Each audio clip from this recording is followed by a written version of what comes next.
Hello, I'm Kerry. And I'm Daphne. Welcome to Ask Kerry, our second episode. So, what do we have today, honey?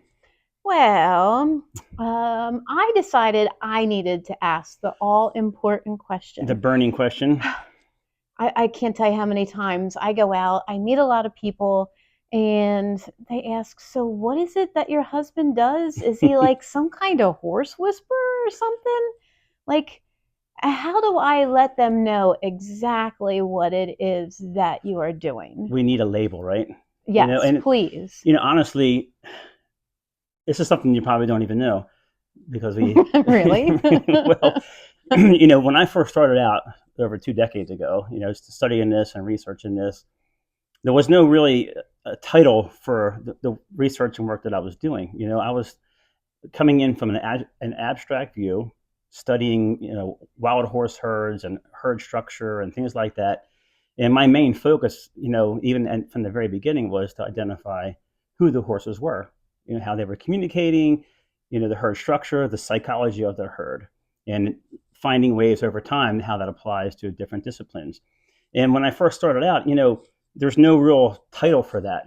And to be honest with you, the term horse whisperer, I originally kind of pushed back on.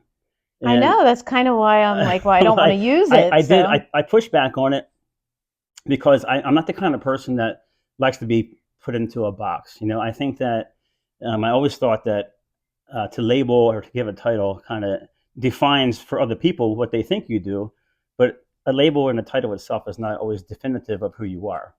And so, my work is so broad based for a lot of different ways, characteristics.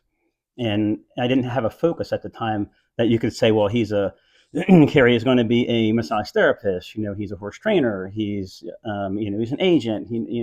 All these things. And really, it's a collection of a lot of different things. For me, horses is part art.